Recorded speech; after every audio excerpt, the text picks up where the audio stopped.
Summit जो हुआ है, चीन ने अपने प्रतिनिधि के तौर पर प्रधानमंत्री को भेजा, शी जिनपिंग नहीं आए, लेकिन BRI का नाम आपने सुना होगा, वही BRI जो पाकिस्तान को खा गया, श्रीलंका को खा गया। बायो रोड इनिशिएटिव की हम बात कर रहे हैं, इनके बॉर्डर रोड इनिशिएटिव की, जिसके जरिए जमीनों को हथियाना, विस्तारवादी नीति चलाना, ये चीन का एजेंडा रहा। लेकिन भारत ने अब इसका काट ढूंढ लिया है। भारत ने चीन को इसी G20 मंच से चित्त कर दिया है। क्यों हम ऐसा कह रहे हैं? रेल पोर्ट की हम बात करें, विस्तार से आपको इस रिपोर्ट के जरिए बताते हैं।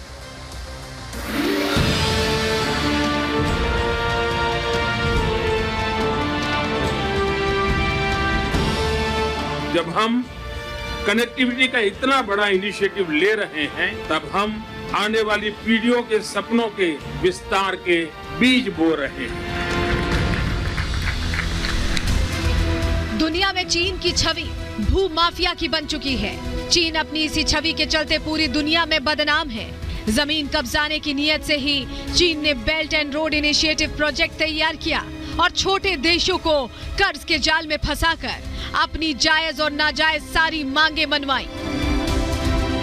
शुरुआत में चीन ने गरीब देशों को BRI का लालच दिखाकर उन्हें कर्ज से पाटने की बखूबी कोशिश की। चीन की ये चाल काफी हद तक पाकिस्तान और श्रीलंका के रूप में सफल भी रही, लेकिन अब चीन की BRI परियोजना का पर्दाफाश हो चुका है। हालात इतने बुरे हैं कि चीन की BRI में अब कोई और देश शामिल नहीं होना चाहता। चीन की इस परेशानी पर दोहरी चोट की है G20 में तैयार हुए Indian middle east Europe economic corridor ने।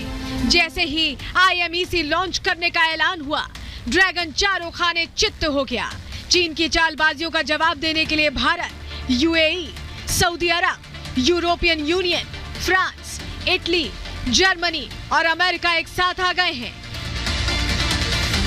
जहां चीन कर्ज का लालच देकर छोटे देशों पर कब्जा करता है, वहीं विश्व परिवार के ये देश इकोनॉमिक कॉरिडोर के जरिए एशिया से लेकर मिडिल ईस्ट और यूरोप तक व्यापार का सुगम रास्ता बनाने जा रहे हैं। जहां तक कॉरिडोर को लेकर हमारे काम का सवाल है, तो इसमें सबसे पहले खाड़ी देश शामिल हैं। इराक भी इसका हिस्सा है और तुर्की के माध्यम से गलियारा खोलने का मतलब होगा खाड़ी को ऊपर उठाना और इसे पूरे यूरोप में खोलना और इसे पूरे यूरोप में बांधना। अब ऐसे कॉरिडोर को लेकर खास तौर पर संयुक्त अरब अमीरात, इराक और तुर्की संवेदनशील होकर और तेजी से काम कर रहे हैं। हमें उम्मीद है कि हम इस परियोजना को क्रियान्वित करने में सक्षम होंगे। दरअसल IMEC सीधे तौर पर चीन के बेल्ट एंड रोड इनिशिएटिव के कार्ड के तौर पर देखा जा रहा है। चीन के राष्ट्रपति शी जिनपिंग ने 2013 में BRI को दुनिया के सामने पेश किया था। BRI के जरिए चीन मध्य एशिया से होते हुए मिडिल ईस्ट और फिर यूरोप तक अपनी पहुंच बनाना चाहता है। सिर्फ इतना ही नहीं, बल्कि वो समुद्र के रास्ते दक्षिण पूर्व एशिया से मिडिल ईस्ट और फिर वहां से अफ्रीका तक अपना चाइनीज माल पहुंचाना चाहता है। लेकिन G20 में चाइना की इस वैश्विक घेराबंदी ने उसके इरादों पर पानी फेर दिया है। हम इस बैठक में आर्थिक परियोजना को लेकर की गई घोषणा और पहल के साथ हैं।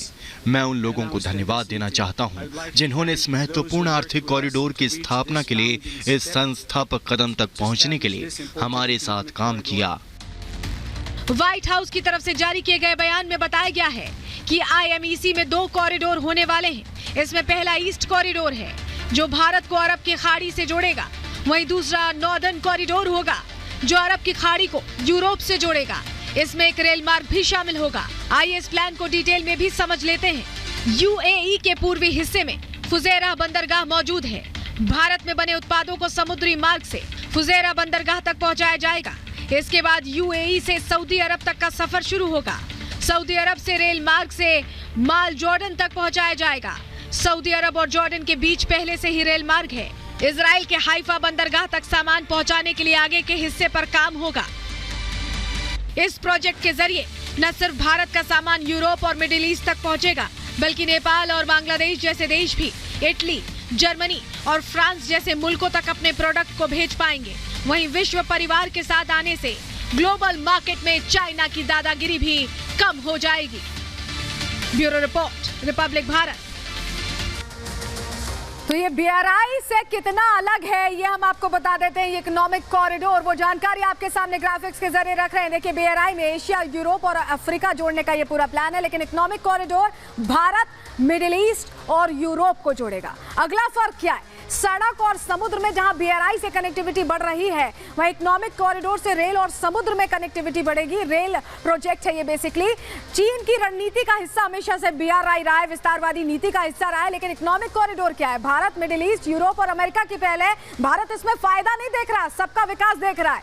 BRI छोटे देशों को कर्ज में, जाल में फंसाने का ये पूरा एजेंडा है, लेकिन इकोनॉमिक कॉरिडोर वैश्विक कनेक्टिविटी और विकास को रफ्तार देगा। और हम किसी छोटे देश को दबाने के लिए नहीं, उन्हें आगे बढ़ाने के लिए ये फॉर्मूला लाए। BRI में हिंद महासागर में भारत के प्रभुत्व को कम करने का एजेंडा रहा है, लेकिन इकोनॉमिक कॉरिडोर इंफ्रास्ट्रक्चर गैप जो है, जो दूरी बढ़ गई है, उसे कैसे मेंड किया जाए, कैसे कम किया जाए, उस लिहाज से लाया गया। और G20 देशों की पूरी सहमति है, लेकिन BRI में बहुपक्षीय परियोजना नहीं है। तो आप समझ सकते हैं कि कितना अलग है। लेकिन अब बहुत इंपॉर्टेंट तस्वीरें हम आपको दिखा रहे हैं। G20 की जब अध्यक्षता मिली, जब पूरा कार्यक्रम हुआ, तो कहीं ना कहीं बहुत सारे सवाल विपक्षी दलों ने पूछे थे। जब प्रेसिडेंशियल डिनर के लिए बुलाया गया था, डिनर डिप्लोमेसी के लिए, तो विपक्ष के जो प्रदेश हैं, जहां पे विपक्ष अभी जो सत्ता पक्ष है वो भारतीय जनता पार्टी के ना होकर दूसरे चेहरों के, कांग्रेस के भी मुख्यमंत्री थे, TMC की भी मुख्यमंत्री, तमाम प्रदेशों के, लेकिन INDIA के तमाम दलों को निमंत्रित किया गया था। लेकिन कुछ आए